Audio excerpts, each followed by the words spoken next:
아무개의 어리석은 이야기, 이런 사람 되지 말라는 이야기, 이것이 오늘 말씀의 주제입니다. 하나님께서 어떤 섭리가 있었는지 지난 2월 달에 이 부족한 종이 한 6군데에서 집회를 인도했습니다. 초대형 교회부터 대형 교회, 그리고 기독학교, 또 여러 모임에 이르기까지 왜 이렇게 많은 곳에서 보게 하셨는가? 역시 가보니 여러 가지 것을 느꼈습니다. 무엇보다도 참 선한 목자들, 알려지지 않은 이 땅에 선한 목자들이 많이 있구나. 그래서 그 모습에 견주어 보니 내가 참 부끄러운 모습이구나 라는 것을 느끼게 되었고, 또 좋은 성도들이 있구나 라는 걸 알고, 그 성도들 중에 은혜를 받고 하나님의 역사를 체험하는 사람들의 간증들, 또 이야기들, 모습을 볼 때 저런 성도님들이 우리 교회도 많으면 좋겠다 하는 생각도 또 했습니다. 그 은혜 받고 하나님의 역사를 체험하는 사람들의 특징이 뭐냐 하면 굉장히 하나님 나라에 적극적인 사람들입니다. 뜨겁게 사랑하는 사람, 적극적으로 사랑하는 사람들이 역사를 이룬 것을 많이 알 수가 있습니다. 옛적에 여러분 그 쇼라는 프로그램이 있었습니다. 그런데 사회도 보시고 이렇게 아주 걸쭉하게 이런 재담으로 많은 사람을 이렇게 희망도 주고 웃음을 줬던 후라이보이 곽규석님 목사님 되신 거 아죠? 그리고 코미디언 구봉소 장로님과 아주 절친이시고 신앙의 활동을 말년에 많이 하시는 분입니다. 곽규석 목사님이 부흥회를 인도하셨었는데 어떤 할머니 권사님이 그렇게 깔깔대고 웃으면서 은혜를 받으셨대요. 그래서 참 교회가 좋아지고 예수가 좋아지고 막 그래서 은혜 받았다 그래서 할머니 뭐가 그렇게 은혜스러웠습니까? 그러니까 목사님이 자꾸 그 속꼭지 젖꼭지 그러는데 그게 그렇게 은혜를 받았다는 거예요. 그래서 목사님이 내가 그런 말 한 적이 없는데, 곽규성 목사님이 이상하다 그랬고 자기가 설교한 걸 한번 틀어봤대요. 이거 테이프를. 그랬더니 소극적으로 일하지 말고 적극적으로 일하라. 소극적으로 주님 믿지 말고 적극적으로 믿으라. 그거를 그냥 속꼭지 젖꼭지 그래갖고 그렇게 은혜 받았다는 거예요. 그래서 그때 곽 목사님이 깨달은 게 이렇게라도 하나님이 은혜를 받게 하는구나. 이렇게라도 은혜 받아 하나님 사랑하고 교회 사랑하고 하는구나 라는 간증을 들어봤습니다. 어찌됐든 그 할머니 맨 앞에 앉으셔서 적극적으로 그냥 이상하게 들었어도 그냥 하나님 앞에 은혜를 받고 하는 걸 보면은 이렇게 적극적인 신앙생활하는 사람들이 많은 역사도 체험하고 은혜를 받는구나 라는 것을 깨달을 수가 있습니다. 그래서 오늘 말씀이 룻기 이야기인데, 룻기 이야기에서 보아스처럼 적극적인 신앙생활, 적극적으로 주님을 사랑하라는 이야기가 오늘의 전체의 주제인 것입니다. 구약의 참 독특한 제도로서 예수 그리스도의 앞으로의 사역을 그림자처럼 보여주는 제도가 있었는데, 그게 기업 물을 자라는 제도입니다. 기업 물을 자는 히브리어로 고엘이라고 말하는데, 하나님께로부터 할당받은 기업 및 혈족을 보존하고 부당한 피해를 당했을 때 이를 보상하고 책임져 주면서 그 혈족과 기업을 지키는 역할을 하는, 그것이 바로 고엘 제도 기업 물을 자의 이야기입니다. 오늘 그 기업 물을 자 두 사람이 등장합니다. 한 사람 제1순위로 기업 물을 자, 2순위로 기업 물을 자가 나오는데, 그 이야기 통해서 하나님의 은혜가 충만하기를 주 예수의 이름으로 축원합니다. 오늘 본문은 첫째, 복을 걷어찬 아무개가 되지 말라라고 우리에게 교훈 주고 있습니다. 본문은 룻기의 이야기인데, 룻기의 그 주인공 나오미가 자기 남편을 잃고 두 아들도 잃고 그렇게 아주 정말 안타까운 미망인이 되죠. 그래서 모압 땅에서 예루살렘으로 오게 됩니다. 그 이야기예요. 근데 그때 아들, 자기 며느리가 있었는데 오르바라는 며느리와 룻이라는 며느리가 있었습니다. 오르바 룻에게 나오미가 말합니다. 시어머니가 이제 남편이 다 죽었으니까 너희 모압 땅에서 그냥 편안하게 살아라, 이렇게 얘기했어요. 그래서 오르바는 그러고 룻은 어떻게 왜 그랬는지 아마 나오미를 통해 하나님의 이야기, 야훼 하나님에 대한 이야기를 들었나 봅니다. 이 야훼 하나님이 참 하나님이다 라는 걸 알고 나는 시어머니를 따라가겠습니다. 그래서 예루살렘으로 오게 되는 게 룻기의 이야기죠. 그런 가운데 이 나오미가 자기 남편 엘리멜렉에 땅을 팔아야 됩니다. 그래야지만이 먹고 사는 처지가 된 거예요. 그래서 그 땅을 내놓은 거예요. 그럼 그걸 누가 사야 되냐 하면은 친족, 그 기업을 이렇게 친족, 혈족이 그걸 사야 돼요. 그래야 다른 쪽으로, 다른 혈족으로 그 기업이 넘어가지가 않는 거죠. 그래서 그 친족 중에 그 땅을 사는 사람, 그걸 고엘이라고 하는 거예요. 그게 기업 물을 자라는 그 친족과 혈족을 보호하기 위한 하나님의 제도였거든요. 그 이야기예요. 그래서 제2순위자가 누구였냐면 보아스였습니다. 그런데 1순위자에게 이 기업을 사라. 당신이 1순위자니까 사라라고 이야기합니다. 모압 지방에서 돌아온 나오미가 우리 형제 엘리멜렉의 소유지를 팔려고 하는데 기업 물을 자 1순위인 당신이 사야 되지 않겠습니까? 당신이 사십시오. 이렇게 이야기했어요. 다시 쉽게 이야기합니다. 나오미가 땅을 내놨는데 친족 중 한 사람이 그것을 사서 가문을 지켜야 된다. 그 혈족을 보존해야 되고 기업을 보존해야 된다. 그 얘기예요. 그래서 룻기 4장 3절에 보면 보아스가 그 기업 물을 자에게 이르되 모압 지방에서 돌아온 나오미가 우리 형제 엘리멜렉의 소유지를 팔려함으로 내가 여기 앉은 이들과 내 백성의 장로들 앞에서 그것을 사라고 네게 말하여 알게 하려 하였노라. 그래서 당신이 사십시오라고 얘기했더니 그 기업 물을 자 1순위가 예, 내가 물으리라 이렇게 말합니다. 물은다는 말은 산다라는 말이죠. 근데 조금 있더니 곧 생각을 바꿔서 내가 못 사겠습니다 이렇게 말합니다. 자, 4장 6절 그 기업 물을 자가 이르되 나는 내 기업에 손해가 있을까 하여 나를 위하여 물으지 못하노니 내가 물을 것을 네가 물으라. 나는 물으지 못하겠노라 하는지라. 그 이유가 기가 막힙니다. 내 기업에 손해가 있을까 하여. 처음 그는 나오미의 남편 엘리멜렉이 죽었기 때문에 이제 나이든 나오미마저 죽으면 엘리멜렉의 소유가 전부 내 것이 된다라고 생각을 했습니다. 그런데 보아스가 이제 기업 물을 자 고엘에 대한 설명을 좀 더 구체적으로 합니다.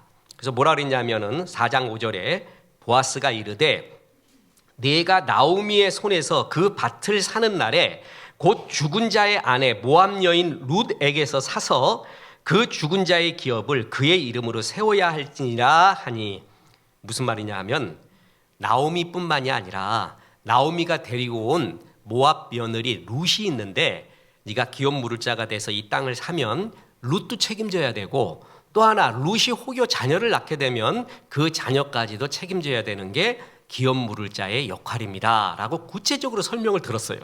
그러니까 그건 안 되겠는 거예요.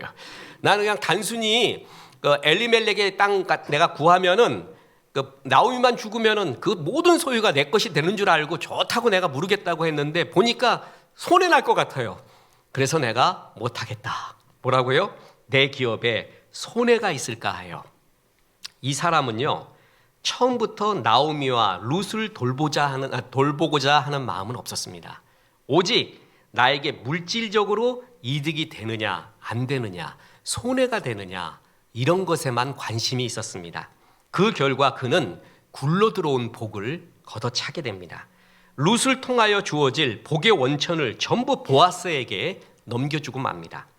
룻에게서 예수 그리스도와 연결되는 축복의 통로를 전혀 보지 못하는 거예요. 이런 사람이 있습니다. 왜 여러분 친구 중에서도 얄미운 친구 있잖아요. 돈도 많으면서 지독하게 밥 한 번 안 사.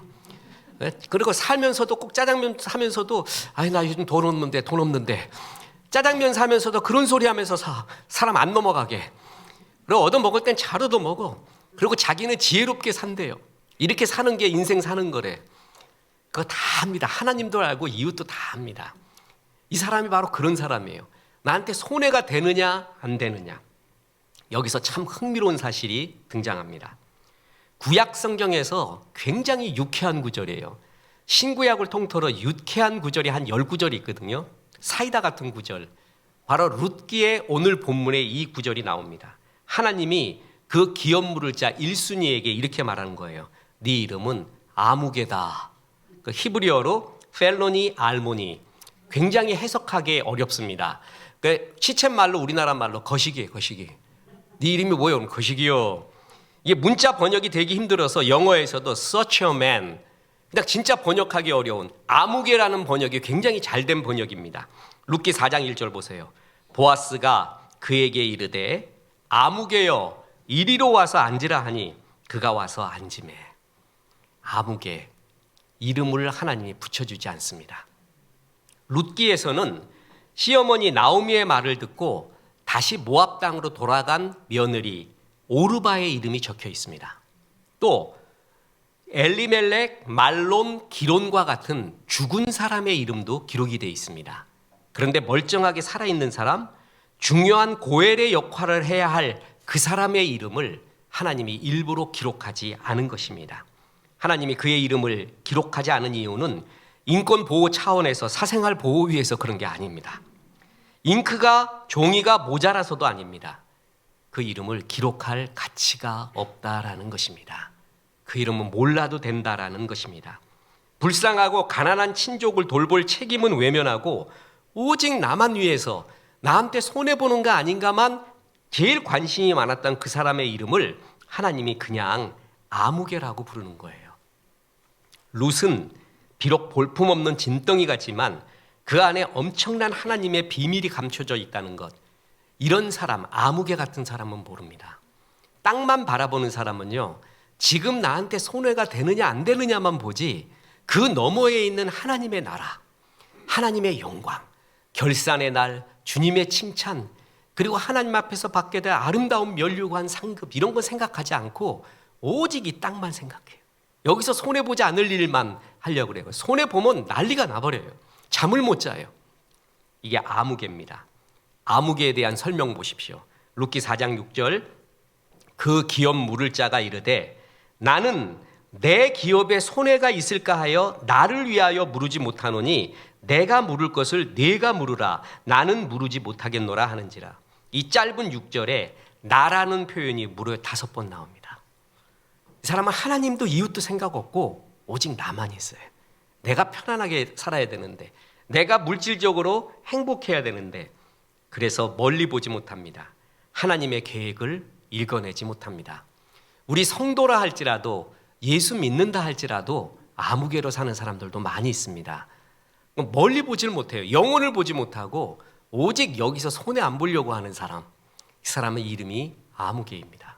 그런데 말이에요, 신약 성경에도 꽤 많은 분량의 이야기의 중심에 있음에도 불구하고 하나님이 그 이름을 일부러 기록하지 않은 사람들이 나옵니다. 신약에도 나옵니다. 누구냐 하면 부자와 나사로, 그 나사로와 대조가 되는 어느 부자 이름 기록하지 않습니다. 또 하나, 예수님께 찾아왔던 부자 청년이 있잖아요. 그 부자 청년의 이름도 기록하지 않아요. 그 부자 청년과 대조를 이룬 게 삭개오예요. 삭개오. 그 둘을 대조를 이루죠. 삭개오는 주님 영접하고 난 다음에 모든 걸 내놓으면서 기뻐하고 진짜 영접한 사람의 환희가 있잖아요.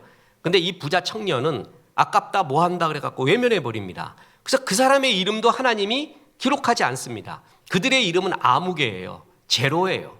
세상에서는 이름이 나 있는지 몰라도 하나님 보기에는 그 이름을 기록하지 않아요.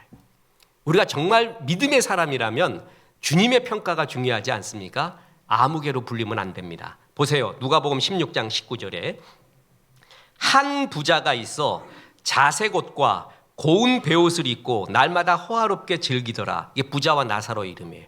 이 사람 이름 아무도 몰라요. 그냥 어떤 한 부자예요.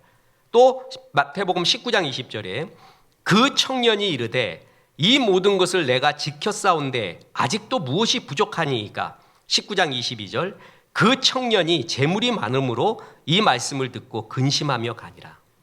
이 부자 청년의 이름도 모릅니다. 그냥 그 청년입니다. 하나님이 이름을 기록할 필요가 없다라는 것입니다. 우리가 아무개로 하나님 앞에 불려서는 안 되겠죠? 2013년 7월 30일 현지 시작 AFP 통신이 한국인 바이올리니스트 김민진 씨가 3년 전 영국 런던에서 도난당한 20억 원 상당의 바이올린을 회수했다고 보도했습니다. 바이올린 하나가 20억 원이래요, 여러분. 그 바이올린이 스트라디바리우스.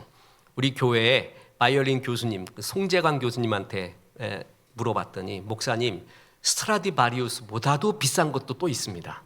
단 2개가 있대요. 난 그거밖에 몰라 어찌됐든. 그런데 스트라디바리우스가 20억 원 하는 그걸 잃어버렸어요. 김민진 씨가. 런던 경찰청은 도난당한 스트라디바리우스 바이올린을 지난주 잉글랜드 미들랜드 지방에 확보해서 전문가의 확인을 거쳐서 보관 중에 있었습니다. 근데 이 신문 기사의 방점이 뭐냐 하면은 20억 원이나 되는 바이올린 찾았다가 아니라 뭐냐 하면은 도둑들한테 방점을 갖고 있었는데 도둑들이 이 바이올린의 가치를 모르고 17만 원에 팔았대요. 17만 원. 그러니까 가치를 모르는 거예요.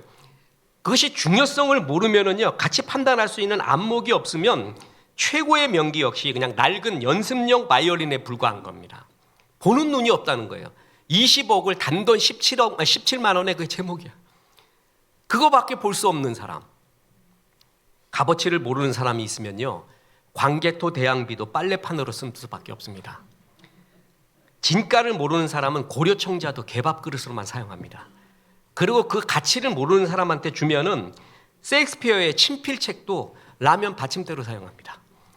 가치를 모르는 사람한테, 오직 여기만, 이 땅의 이야기만 중요한 사람한테는 돼지한테 진주를 던져봤자 소용이 없다라는 것입니다. 야곱은 형님인 에서가 배고픈 순간을 포착해서 팥죽 한 그릇으로 장자의 명분을 빼앗았습니다. 분명 잘못한 일입니다. 그런데 에서도 잘못이 크게 있습니다. 한때의 배고픔을 견디지 못한 채 장자의 명분, 그 소중한 특권, 메시아의 가계를 연결하는 위대한 족보를 팥죽 한 그릇에 이렇게 넘겨버립니다. 전 그래서 팥죽을 안 먹습니다. 저거 보면은 저거 먹으면 내 애서 될 것 같아. 왜 저는 뭐 팥죽이 계속 동짓날부터 시작해서 있는가? 팥 칼국수부터 해가지고 그 망령된 자죠. 이런 애서를 가리켜 히브리서 12장 16절에서는 망령된 자라고 말했습니다. 보세요. 한 그릇 음식을 위하여 장자의 명분을 판 에서와 같이 망령된 자가 없도록 살펴라. 이때 망령은 헬라어 원어로 베벨로스, 믿음에서 떠났다라는 뜻입니다. 믿음이 없다라는 얘기입니다. 에서는 한 그릇 팥죽 때문에 믿음을 떠난 사람입니다. 정말 소중한 일을 주님께서 우리에게 맡기십니다. 그런데 내가 손해볼 것 같아, 이 일을 하면은. 그래서 떠나버립니다. 내가 무르지 못하겠노라. 자, 생각해 보세요. 이거 하나를 일로 옮겨다오, 주님이 말했어요. 그럼 내가 순종해서 이걸 옮기면 하나님이 부자가 되고, 옮기지 않으면 하나님이 거지가 됩니까? 하나님은 말씀 하나로 천지를 창조하신 분입니다. 내가 이거 옮기는 거 몇 조개도 바로 옮길 수 있어요. 말씀 한마디로. 근데 왜 나한테 부탁하는 줄 아세요? 나의 사랑을 받고 싶은 거예요. 진짜 사랑하면 이거 좀 해다오. 그게 그렇게 좋은 거예요. 나를 사랑하는 그 행위, 믿음으로 하는 주님의 사랑의 모습을. 그래서 나한테 일부러 일을 맡기는 거예요. 헌신의 자리를. 그런데 아무개는 싫다고 합니다. 내가 손해볼까 하여. 오직 하나님도 알라딘의 램프에 나오는 종처럼 내 물질과 행복을 도와주는 종이지, 내가 주님을 위해, 이웃을 위해 헌신이나 손해본다? 그건 있을 수가 없다라고 하는 사람. 그게 아무개입니다. 그게 세상에서 지혜롭게 사는 것 같지만 하나님도 알고 이웃도 압니다. 여러분, 인생 정말 짧습니다. 아무개같이 살면 안 됩니다. 지난번 얘기했죠. 우리 정신여고 교장 선생님이 제 2년 후배인데, 아유, 교장 선생님 그때 1학년 때 글로리아 우리 중창단이 있었어요. 그 기독 학생회. 거기 쭈삣쭈삣하게 서갖고 찬송하던 때가 보입니다. 교장 선생님, 그게 벌써 30년 지났네요. 이렇게 얘기했어요. 그러니까 교장 선생님이, 아니요, 40년 지났습니다. 진짜 계산해보니까 40년이 지나버렸어요. 조금 있으면 50년이에요. 자, 그때 좀 충격을 먹었어요. 10년, 20년, 30년, 40년 금방 지나갑니다. 주님 사랑한 이야기가 없는 사람, 주님을 뜨겁게 사랑하고 울어보고 주님 앞에 온 열정을 쏟아본 스토리가 없는 사람, 그냥 아무개입니다. 안개 같은 인생이 되는 거예요. 그래서 오늘 본문은 두 번째 교훈으로, 결론으로 갑지부를 하는 보아스가 되라라고 말하는 겁니다. 여러분, 보아스는 성경에 나오는 최고의 백마 탄 왕자, 그것은 보아스입니다. 근데 백마만 타고 다닌 게 아니라 많은 사람 도와주지요. 그 롯을 거두어 드립니다. 그래서 그 기업 물을 보아스가 그거 모르겠어요? 손해 볼 것이 얼마나 눈앞에 있는지. 그런데 그것을 택해서 가난한, 그리고 모압 여인이다, 하나님을 찾아왔던 모압 여인이다, 하나님이 저 사람 기뻐하지 않을까? 그러면서 나오미와 이런 룻을 거둬들이는 고엘의 역할을 보아스가 하게 됩니다. 그 결과 그는 예수 그리스도의 메시아의 조상이 됩니다. 내가 했던 아름다운 행위가 이렇게까지 이어질런지는 몰랐지만 그는 하나님의 마음이다. 자, 불쌍한 나오미, 이렇다가는 혈족이 끊기고 또한 이 기업이 땅까지 다 넘어가게 됐구나. 하나님이 기업 물을 자 나를 2순위로 보여주셨는데 1순위가 분명히 싫다고 했으니까 이건 내가 해야 될 책임이다. 그리고 특히 룻에게서는 감동을 받았죠. 정말 모압 여인이 어떻게 야훼를 믿으며 시어머니를 쫓아와서 저렇게 아름다운 일을 하고 있는가. 그래서 감동 먹어서 내가 책임지고 또 내가 섬겨야 될 일이다 라고 사명을 품은 겁니다. 그래서 보아스가 기업 물을 자가 됩니다. 룻기 4장 8절, 이에 그 기업 물을 자가 보아스에게 이르되 네가 너를 위하여 살아 하고 그의 신을 벗는지라. 그래서 보아스가 삽니다. 그래서 룻기의 영광스러운 이야기, 메시아의 조상이 되는 이야기가 이겁니다. 갑지부를 하며 하나님 나라 위에, 영원한 것 위에 적극적으로 주님 사랑하는 보아스, 주님은 그런 사람을 요구합니다. 그래서 하늘나라의 영광, 하늘이 주는 평화, 하늘이 주는 진정한 영광의 맛을 보기 위해서는 침노하라고 말하고 있습니다. 보세요. 마태복음 11장 12절에 침례 요한의 때부터 지금까지 천국은 침노를 당하노니 침노하는 자는 빼앗느니라. 이거 굉장히 난해 구절입니다. 해석도 여러 가지가 있는데 그 중에 강력한 해석이 바로 이것입니다. 침노하다, 비아제타이, 빼앗다, 하르파 주신. 하나님 나라는 침노하라고 주님이 내버려뒀대요. 침노하라. 적극적으로 하나님 나라를 사랑하고 열정으로 그 나라의 기쁨을 위하여 뛰어들라 이거예요.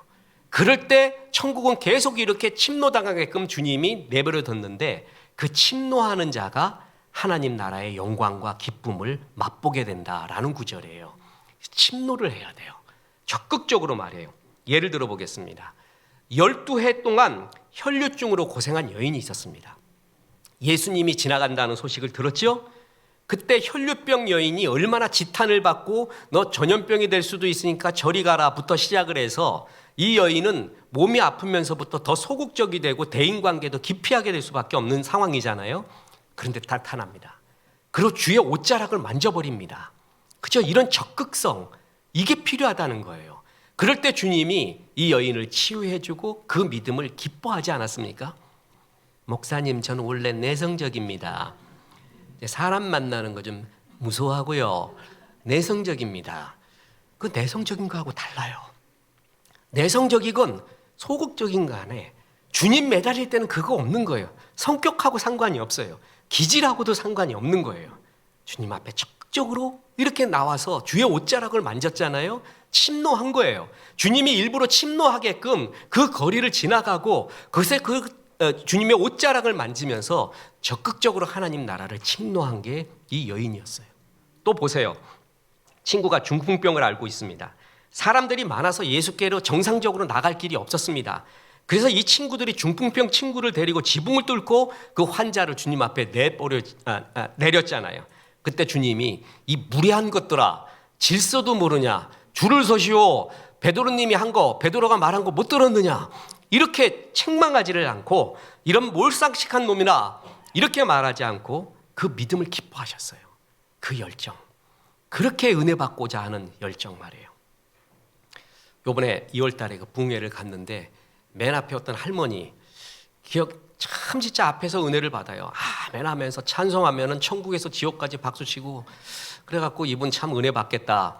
그리고 내가 이제 이렇게 말했어요. 내가 침례교 목사니까 왜 내가 침례교 갔는지 아느냐? 내가 침 튀는 범위 내에 있어야 은혜 받는다. 그랬더니 아멘 하더니 와가지고 이제 침례를 받으면서 은혜를 받아요. 예배를 마쳤습니다. 목사님한테 요청을 해서 강사님하고 안수 기도를 해달래요. 자기 이런 문제도 있고 아픔도 있는데 해결해 주기 위해 주의 종이 기도해 주면 좋겠대요. 근데 저는 그 정도 질서는 압니다. 어디 가서 집회할 때요, 내 잘난 척하고 교회 덕을 다 깨고 오면 절대 안 됩니다.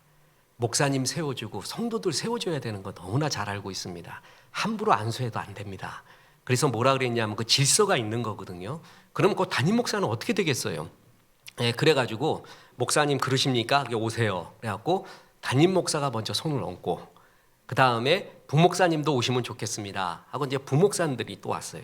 그래서 부목사님들이 손을 얹고 제가 제일 마지막에 이렇게 손을 얹어서 제일 꼽살입니다. 저는 그러면서 이 할머니 권사님 위에 같이 기도하시죠. 그러고 이제 기도하고 이제 담임 목사님이 이제 마무리 기도를 했어요. 그랬더니 이 할머니가 그렇게 같이 좋아하시면서 하는 말씀이 자기 평생 50년 이상 신앙생활했는데 이렇게 많은 주의 종들이 안수해 주는 건 처음이었대요. 자기는 이걸로 다 족하대요. 이제 기쁘대요. 이제 문제도 다 해결됐대요. 그 적극성, 야, 이분 참 대단하다. 그러면서 주 앞에 그 열망으로 나아오는 이 혈류병 여인의 모습이었습니다. 그리고 소경들의 모습, 다윗의 자손 예수여 나를 불쌍히 여기소서 하는 그 소리 지르는 그 적극성, 이런 속에서 천국은 계속 그런 사람에 의해 침노당하고 있고 그 천국의 기쁨은 영광은 침노하는 자의 것이다. 아무개는 끝나버렸어요. 아무개로 끝났어요. 안개같이. 그러나 그 갑지불을 하고 주님 앞에 다가왔던 그러한 보아스가 이 모든 기쁨을 알게 된 겁니다. 마태복음 13장이 천국장이라고 합니다. 천국, 이 Kingdom of God, 천국의 개념은 여러 가지입니다. 이때 천국은 예수 믿고 가는 천국도 있고요. 또 어느 구절에서의 천국은 구원의 천국이 아니라 이런 예수 믿고 가는 천국의 구원의 개념이 아니라 하나님의 영광, 하늘의 기쁨, 하늘의 평강, 하늘의 은혜 이런 차원에서도 천국이라는 개념을 쓰고 있습니다. 그래서 이 천국을 얘기할 때 마태복음 13장 44절에 천국은 마치 밭에 감추인 보화와 같으니 사람이 이를 발견한 후 숨겨두고 기뻐하며 돌아가서 자기의 소유를 다 팔아 그 밭을 샀느니라 그랬어요. 천국의 기쁨을 봤어요. 여기에 진짜 하나님 나라가 있구나, 주의 영광이 있구나라는 걸 알았잖아요. 땅을 파봤는데 보물이 있어요. 그럼 이 보물 갖기 위해서는 보물 훔쳐가면 어떻게 돼요? 그건 도둑이죠. 다시 묻어놓고 이 땅 자체를 사버렸다는 거예요. 그래서 자기의 소유를 다 팔아 밭을 샀느니라. 무슨 얘기예요? 내 소유를 팔아서 이 밭을 살 만큼 이 밭은 더 큰 가치가 있다는 것을 알았다는 거죠. 영원한 것을 볼 줄 아는 눈이 있었고 그에 따른 액션, 적극적인 행동이 있었다는 거예요.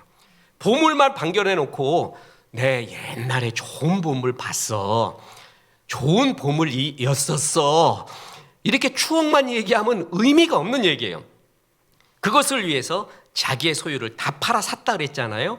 그래서 천국, 하늘나라의 기쁨, 하늘의 영광은 팔고 사는 것입니다.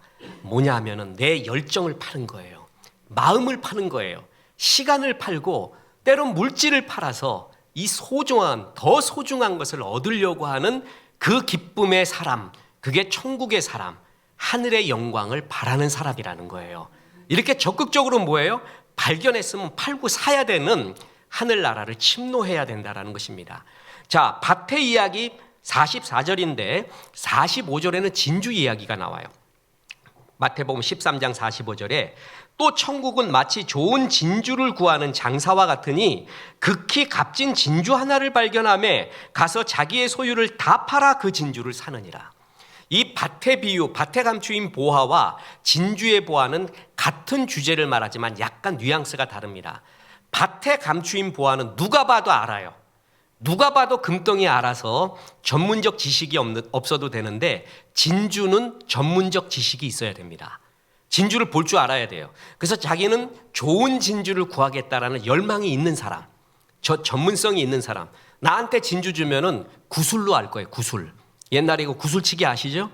그렇게밖에 전문성이 없기 때문에 그 가치를 모르는데 가치를 아는 어떤 사람이 있었어요. 그래서 최고의 진주를 발견했어요. 그럼 어떻게 해요? 그걸 얻기 위하여 마찬가지로 자기의 소유를 다 팔아 진주를 사느니라 하는 적극성. 천국은 침노하라고 일부러 영광과 기쁨을 보여주고 있습니다. 근데 그 기쁨을 받는 자가 누구라고요? 침노하는 자의 것. 적극적으로 주의 옷자락을 만지는 사람. 그것을 거부한 사람은 암흑이에요. 아무 이름이 없어요. 의미가 없어요.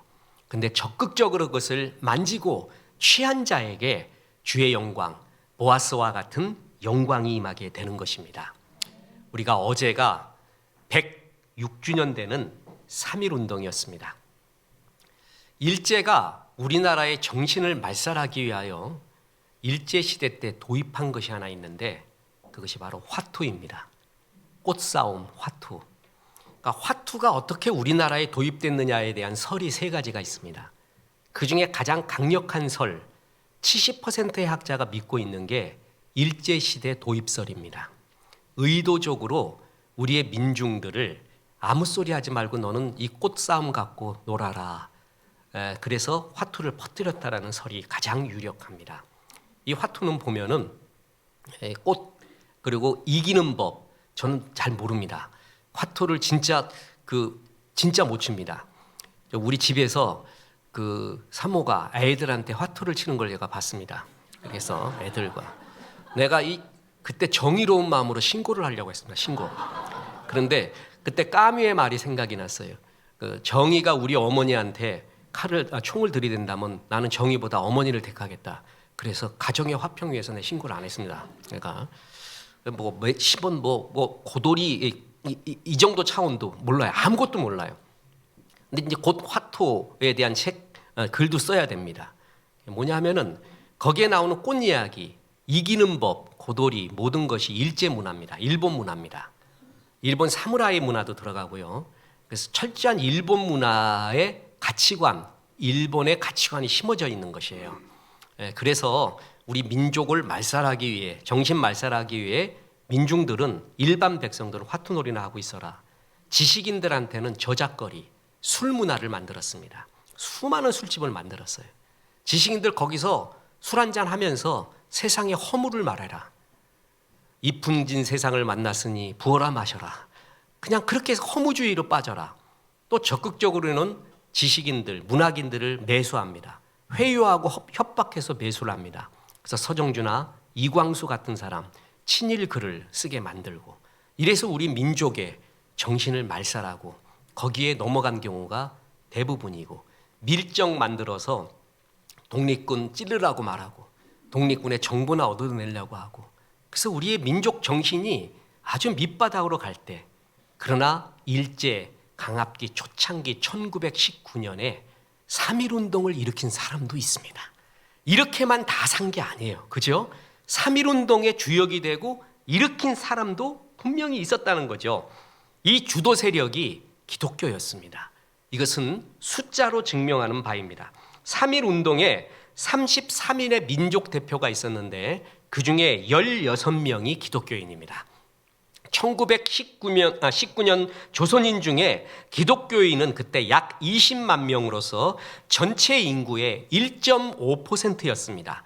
이런 사실을 참작한다면 민족 대표 33인 중에 절반에 가까운 16명이 기독교인이었다는 것은 정말 놀랍습니다. 그만큼 이 나라에 선한 영향력을 기독교가 많이 미쳤다라는 것입니다. 당시 역사학자에 의하면 만세운동 하다가 체포된 조선인 중에 기독교인의 비율이 무려 22%였습니다. 그 작은 사람들 중에서 잡아왔는데 22%가 기독교인이었다는 거예요. 그만큼 이 일제시대 때 조선의 기독교는 이 나라의 선한 영향력, 주의 양심을 가진 아름다운 무리였다라는 것입니다. 이런 사람, 내 화투하고 술 마시며 세상 비관하고 친일 글이나 쓰고 이런 사람들이 있었지만 그런 아무개 같은 사람도 있었지만 아무개가 아닌 보아스 같은 사람도 분명히 있었고 하나님은 그 보아스 같은 사람을 요구하고 있다는 것이죠. 자 보십시오. 재계 인사이트라는 모임이 있는데 독자 278명을 대상으로 설문조사를 했습니다. 한국인을 대표하는 경영인들 최고의 어록, 그들이 한 말 중에 어록을 말해봐라. 그럼 시간이 지났어도요, 그 현대 지금 잘 나가는 IT 기업보다도 옛날 기업의 사람들의 이름이 역시 많이 올라옵니다. 그래서 3위가 뭐냐면 김우중 대우 회장의 세계는 넓고 할 일은 많다. 그리고 2위는 이건희 삼성 회장의 마누라 자식 빼고 다 바꿔라. 여기 2위였어요. 최고의 어록 1위가 뭐냐면 정주영 현대 명예회장의 이봐 해봤어? 네, 이봐 해봤어. 이게 최고 1위가 됩니다. 적극적으로 너 해봤니? 이런 일 안 된다고 맨날 눌러 앉아 있니? 이런 적극적 사고. 아무가 되지 말고 아무개가 되지 말고 하나님 나라를 침노하며 다 불가능하다는 것을 가능으로 만드는 이 정주영 회장이 그런 또 배짱이 있지 않습니까? 강신장 씨가 쓴 오리진이 되라라는 책에 정주영 씨에 대한 일화가 있는데 아주 재밌습니다. 1975년 어느 날 박정희 대통령이 현대건설 정주영 회장을 불렀습니다. 지금 중동 지역에 오일 달러가 넘쳐나는데 건설 공사를 해야 된다. 할 의향이 있습니까? 타진하기 위해서입니다. 이미 다른 기업들 회장들은 안 된다고 합니다. 이거는 다 죽습니다. 일단 중동 지역이 너무 덥습니다. 그리고 건설 공사에 절대적으로 필요한 물이 없습니다. 이래 갖고는 될 수 없습니다. 불가능했다는 거예요. 정주영이 얘기를 딱 듣고 곧바로 비행기 타고 중동으로 가버립니다. 그리고 한 바퀴 딱 돌고 옵니다. 그리고 대통령한테 보고합니다. 각하 할 수 있습니다. 아주 간단히 말합니다. 그래서 왜 할 수 있냐 그랬더니 중동은 이 세상에서 건설 공사하기에 제일 좋은 지역이래요. 왜냐? 1년 12달 비가 오지 않으니까 1년 내내 공사를 할 수 있고 또 건설에 필요한 모래, 자갈이 현장에 널려 있으니 자재 조달이 쉽고 물 그거야 어디서든 실어 날라오면 되고 50도나 넘는 더위 그건 낮에 자고 시원한 밤에 일하면 됩니다. 이렇게 버리면서 거기야말로 제일 일하기 좋은 데라는 거예요. 그대가 가라. 그래서 중동 건설이 시작이 되고 우리나라 경제에 결정적인 영향을 미친 중동 개발이 이렇게 해서 일어납니다. 믿음의 긍정은 천하를 얻고 믿음의 부정은 깡통을 차게 됩니다. 둘 다 중동 건설이라는 최고의 보물을 낳는데 믿음의 눈으로 볼 줄 아는 자와 볼 수 없는 자, 아무개와 보아스의 차이였습니다. 프로는 자기의 일에 목숨을 걸지만 아마추어는 자기의 일에 변명을 겁니다. 이래서 안 되고 저래서 안 되고 이래서 안 되고. 그래서 나는 지금 헌신할 수 없습니다. 지금 주의 일 조금 뒤에 합니다. 변명거리가 너무 많아요. 그래서 10년 지나고 20년 지나고 30년 지납니다. 부족한 내 모습이라도 드릴 것 없는 모습 같아도 기도해보면 내가 할 일이 너무나 많습니다. 내가 보아스의 역할을 할 것이 얼마나 많은지 모릅니다. 이럴 때 주님이 영광을 받게 되는 것입니다. 아무개 되지 마십시오. 하나님이 부족한 종이라도 그 영광 속에서 주의 은혜를 받게 되는 겁니다. 지난번에 예화를 드렸지만 우리 새로운 성도님들이 많아서 못 들었을 것 같아서 다시 말씀을 드립니다. 개척교회는 비애가 있습니다. 잘 길러놓으면 떠나고 길러놓으면 떠나고. 목사가 제일 힘든 게 사람이 제일 힘들다는 거예요. 사람 막대기와 인생 채찍. 아무리 적응하려고 해도 적응 안 되는 게 그거예요. 마음까지 줬는데 떠나고 마음 줬는데 이럴 수가 있는가? 그럼 말할 수 없는 자괴감, 배신감. 어느 목회도 그래요. 근데 개척교회는 더 그렇습니다. 좀 길러놨더니 서울로 가고 비단 구두 사온다고 약속했는데 오지도 않고 예쁜 구두도 안 사오고 그냥 다 입고 그러고 있었어요. 그래서 이 목사님이 개척을 했는데 다 떠나고 또 결정적인 것이 이제 재정을 맡고 있었던 큰 역할을 했던 집사님도 너무나 어렵게 서울로 가야겠습니다. 우리 애들 위해서 목사님 그동안 감사했습니다 하는데 이 개척교회 목사님이 이제 힘 다 빠졌어요. 아, 주님이 이제 문 닫으라는 얘기 같구나. 그래갖고 주님 이제 정리하겠습니다 하고 교회를 바라보는데 할머니 하나는 꼭 나오네. 할머니, 그냥 할머니가 이 할머니가 귀도 잘 못 들으시고 말씀도 잘 못하시고 알아듣는지도 모르겠어. 근데 이 할머니는 새벽기도, 수요 예배, 금요 철야 한 번도 빠지는 적이 없어. 비가 오면 우산 쓰고 오고 눈화도 오고 뭔 일이 터져도 꼭 오는 거예요. 헌금을 내시는데 많이 낼 때 1,000원, 적게 내면은 300원. 그걸로 교회가 어떻게 유지가 됩니까? 이 목사님이 환장을 하는 거예요. 이 할머니만 안 나오면 이제 확 문 닫고 이제 다른 거 시작하겠는데 이 할머니가 끝까지 나와, 끝까지. 또 아멘도 하는 것도 아니야. 뭐 덜 알아듣는지도 모르겠어요. 그래가지고 주여 이거 어떻게 하면 좋겠습니까? 이거 내가 어떻게 문 닫지도 못하고 주여. 그래가지고 그 할머니 놓고 계속 예배는 드리는 거야 지금. 주일 예배, 새벽기도, 수요 예배, 금요 철야 하나 놓고 드리는 거야. 하나 놓고 계속해서. 내 처지가 뭡니까? 그러고 그날도 새벽기도 하면서 주여 신세 타령하고 있는데 목사님이 성경 체험을 그때 하게 됩니다. 벼락 같은 하나님의 은혜와 말씀이 임한 거예요. 너 천하보다도 소중한 한 영혼을 네 교회에 보냈는데 너 왜 그 영혼을 소홀히 여기느냐? 네가 목사냐? 그러더래요. 내가 천하보다 소중한 영혼을 그 교회에 보냈다. 너 지금 뭐하고 있냐? 이 목사님이 그때 성령 체험을 한 거예요. 벼락을 맞은 거예요. 목사 그럴 때 있거든요. 그건 무조건 회개야. 그럼 무조건 회개. 잘못했습니다 하고. 그래서 그냥 강대상에서 내려와서 그 할머니 붙잡고 눈물 콧물 되게 기도하며 웁니다. 할머니 죄송합니다. 천하보다 귀중한 할머니, 천하보다 소중한 한 영혼, 주님이 보내준 천사를 제가 소홀히 했습니다. 할머니 용서하십시오 하면서 그렇게 회개하면서 그 할머니 놓고 기도하고 축복했습니다. 시간이 조금 지났습니다. 그 소문이 퍼지기 시작합니다. 그러더니 그 교회에 사람들이 모이기 시작합니다. 저 목사는 한 영혼을 소중히 여기는 목사야 라는 소문이 퍼지기 시작을 합니다. 하나님이 목사를 본 거예요. 네가 영혼 사랑하는 사람인가? 아니면 직업적으로 사꾼인가? 영혼 사랑하시는 것을 보는 거예요. 그래서 영혼 사랑한다라는 그 마음이 드니까 이제 양들을 보내준 거예요. 그래서 그 교회가 이제 하나님 앞에 헌당을 하게 됐습니다. 그래 헌당까지 해가지고 그 헌당 때 특별 감사패를 그거를 갖다가 할머니한테 드립니다. 그게 저는 개척교회 이야기 중에서 가장 감동적입니다. 하나님이 약한 자를 들어 강한 자를 부끄럽게 하시고 세상에 미련한 자를 택해 지혜 있는 자의 지혜를 패하게 하신다는 주님. 무슨 얘기예요? 그 할머니 무슨 힘이 있습니까?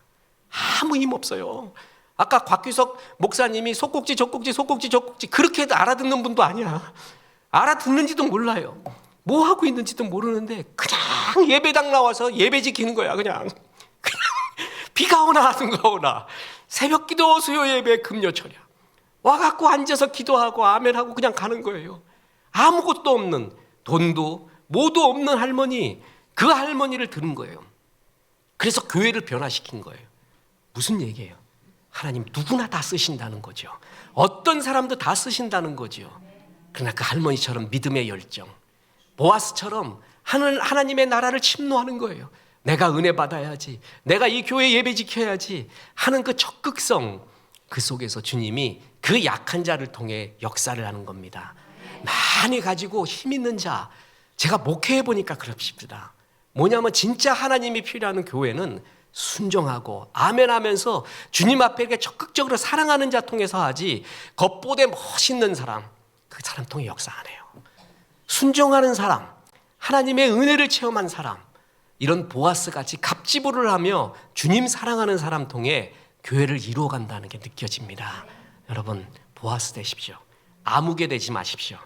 나중에 아무것도 아닙니다. 진짜 내가 여기서 아무리 약삭빠르게 생활해도요 안개 같습니다. 그거 하나님도 알고 이웃도 알고 나도 압니다.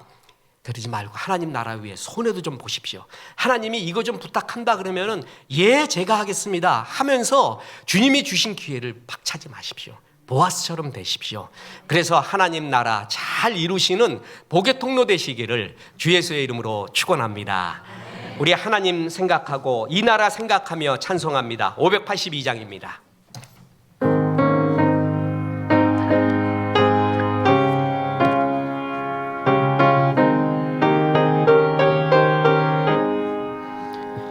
어두운 밤 마음에 잠겨 역사의 어둠 짙었을 때 계명성 동쪽에 밝아 이 나라 여명이 왔다. 고요한 아침의 나라 빛 속에 새롭다. 이 빛 삶 속에 얽혀 이 땅에 생명감 놓아간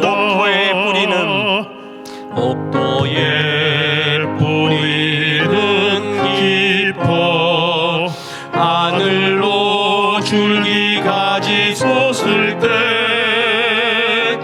가지 복만을 해요. 그 열매 만민이 산다. 고요한 아침의 나라 일꾼을 부른다.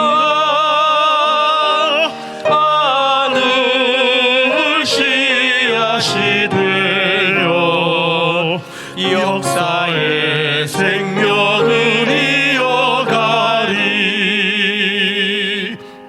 이제는 우리 구주 예수 그리스도의 은혜와 하나님의 크신 사랑과 성령님 하나님을 뜨겁게 사랑하라 말씀하심이 이 말씀에 아멘한 성도들에게 함께 하셔서 이제부터 끝날까지 크신 영광 받으시옵기를 우리 구주 예수 그리스도 이름으로 축원하옵나이다. 아멘.